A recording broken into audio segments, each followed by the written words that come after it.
의 핵심인 재정청지기직에 대해서 오늘 발표해 주시겠습니다. 박국주 박사님은 연세대학교 연합신학대학원 겸임 교수를 하고 계십니다. 오늘 훌륭한 강의를 해주실 박사님을 모시겠습니다.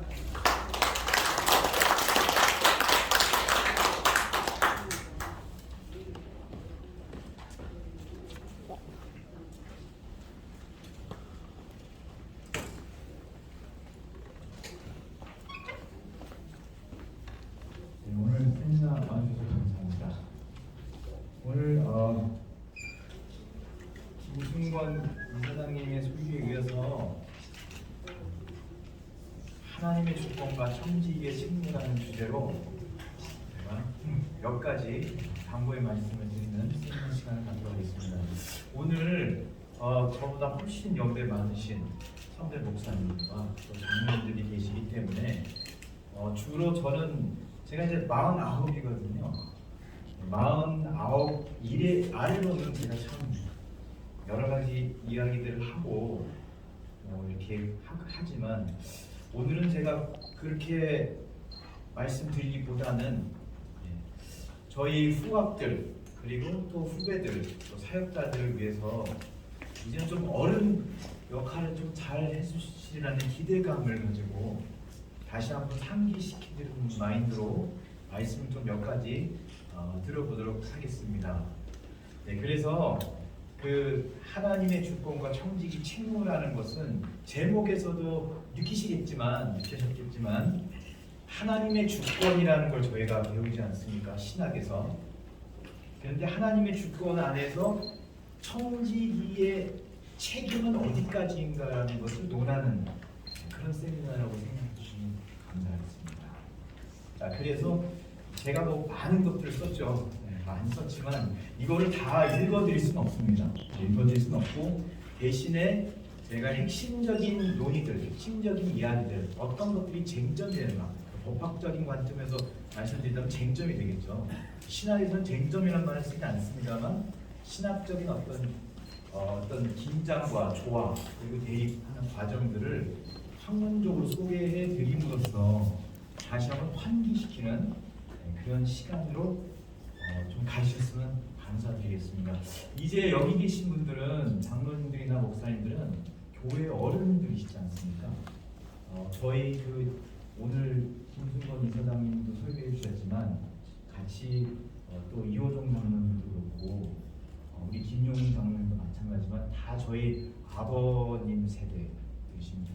아버님보다 훨씬 더 나이가 많은 연배를 가지신 분들이시거든요. 그래서 이분들이 교회 정말 진정한 어른들이시라고 생각합니다. 근데 이제 참 안타깝게도 이 어른의 역할을 잠재탄 말씀드리는 건 아니지만 어른들을 본받아야 되는 후학들이 제가 봤을 때 어른들도 본받지 못했고 두 번째로는 하나님의 말씀도 본받지 못했고 신학도 공부를 못했고 이런 게 상당히 제 눈에 많이 보입니다. 그래서 이런 부분을 다시 한번 제가 상기시켜 드려서 이제 교회 어른들 계시기 때문에 좀 많은 젊은 일꾼들에게 영향을 해주시고 지도를 편달을 좀 해주십사 하고 말씀을 드릴 테니까요. 한번 천천히 한번 중요한 부분들을 한번 전해보도록 하겠습니다. 방금도 말씀드렸지만 하나님의 주권 그리고 청지기의 책무라는 말씀은 하나님의 주권 안에서 인간이 청지기로서 부여받은 책임을 어디까지 떠맡을 수 있는가라고 말씀을 드렸습니다. 아까 전에 김순권 목사님께서 스튜어드라고 말씀하셨죠? 맞습니다. 청지기란 말은 스튜어드십이라고 해서 아주 청지기론이라는 개념을 가지고 많은 학자들이 얘기를 하고 있고요. 이 청지기론이라는 것은 성경에 입각한 근거를 가지고 있습니다. 아까 전에 베드로전서 4장 7절, 10절의 본문 말씀을 가지고 설교해 주신 것처럼 베드로전서 4장 7절, 10절뿐만이 아니라 오늘도 제가 여러 군데의 성경 구절을 언급해 드릴 예정이니 그런 성경 구절들을 포괄해서 이해를 해 주십사 부탁을 드리겠습니다. 먼저 이거를 말씀드릴게요. 저희는 신학적인 위치로 봤을 때 개혁주의적인 입장이 있습니다. 개혁주의에 대해서 잘 알고 계시죠? 저희 나라는 저는 이제 어렸을 때 합동 측에서 신학을 했습니다만 그 합동 측으로 말하자면 이제 청교도 개혁주의적인 입장이었습니다. 물론 이제 저희 통합 측은 좀 다르겠죠. 저는 통합 측의 그 신학적인 입장이 좀 더 자유롭다고 생각하는 편입니다. 그래서 신종통주의인 칼바르트라든지 많은 신학적인 많은 조류들을 함의해서 포괄적으로 좀 이해하려고 하는 교단의 통합측이라고 생각하고 있습니다. 합동 측은 그 반면에 그렇지 않죠. 개혁주의에서도 칼빈주의, 물론 칼빈을 뿌리로 쭉 내려오는 것이 개혁주의입니다만 그 개혁주의에서 티칼빈주의, 신칼빈주의의 계보를 걷고 있다고 생각하시면 되겠습니다. 이따가 강의 후반에 아브라함 카이퍼에 대해서 잠시 소개에 올리겠습니다만 아브라함 카이퍼를 말씀드리기 위해서 이 말씀드리는 건 아니지만 아브라함 카이퍼도 신칼빈주의자로서 화란의 개혁주의, 성부주자, 신칼빈주의자의 성부주자였기 때문에 저희 나라 많은 그 장로의 신학자분들이 존경하고 따르는 것으로 알고 있습니다. 그 부분 좀 언급을 해드리고요. 이제 신학적인 입장이 왜 중요하냐면 우리 장로님들 또 연세에 있으신 분들은 뭐 신학이 중요하냐, 그냥 말씀대로 살면 되지 이렇게 생각하실 줄 잘 알고 있습니다. 맞습니다. 말씀이 제일 중요합니다. 그러나 신학이라는 것을 이제 목회자들이 신학이라는 것은 교회사적으로 또 교리사적으로 조금 더 체계화해서 교리를 좀 이해하고 말씀을 이해하고 그리고 그 말씀을 통해서 신앙이라는 것을 정립하는 수단으로서 학문 행위가 바로 신학이라고 저는 개인적으로 생각하거든요.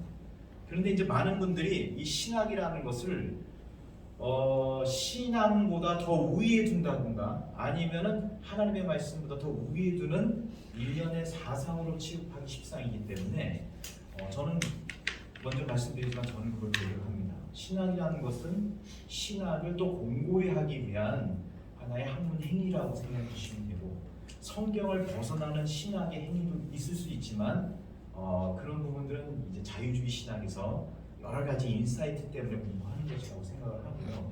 저희가 개혁주의 안에서 성경 말씀을 근간으로 하나님의 뜻을 이해하고 헤아리고자 하기 위하여 신학을 한다라고 생각해 주시면 감사하겠습니다.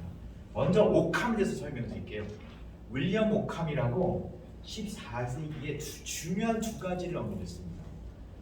물론 오캄이라고 하시면 유명론자 아니냐?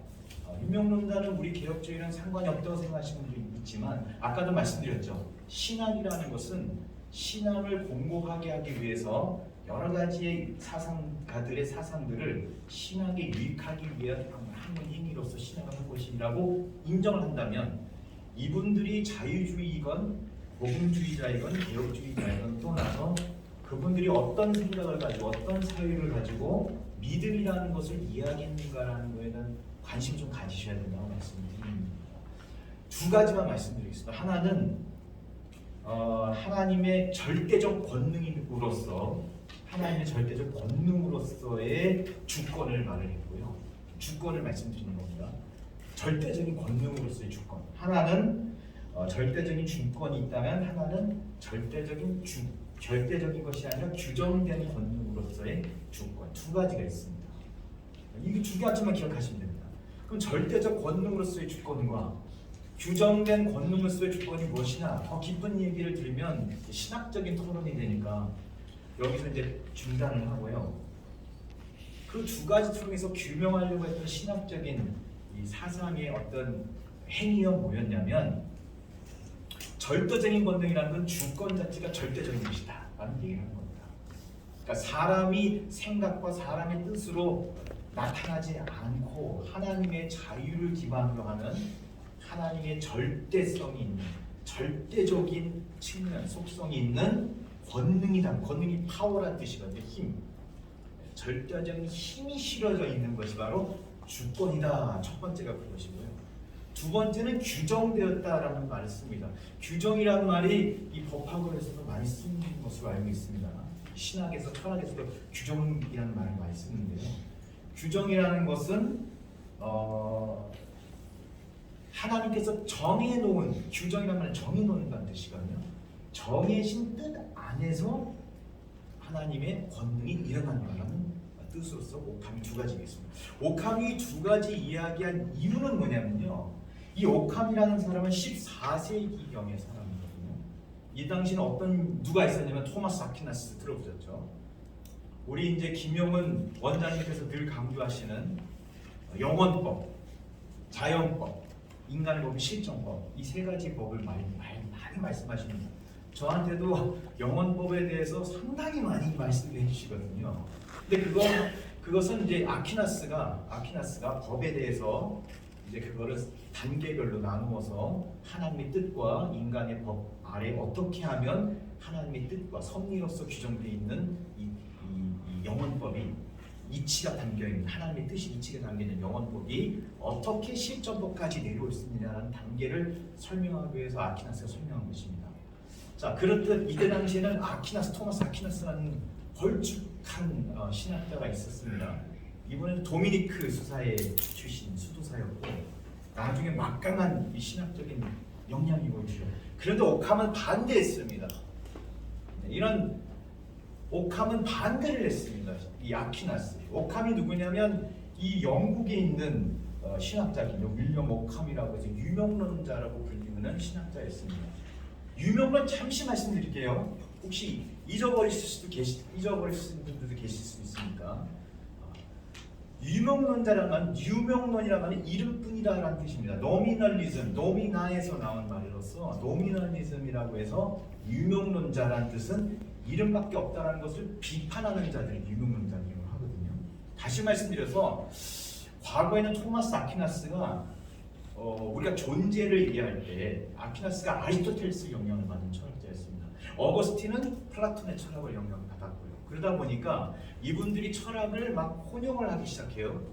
혼용을 막 해가지고 아리스토텔레스 철학이랑 신학이랑 막 해가지고 이제 신학을 변증하려고 노력했던 조직 신학자죠. 사실 어떻게 오늘날 조직 신학자들인데 옥함은 비판했습니다.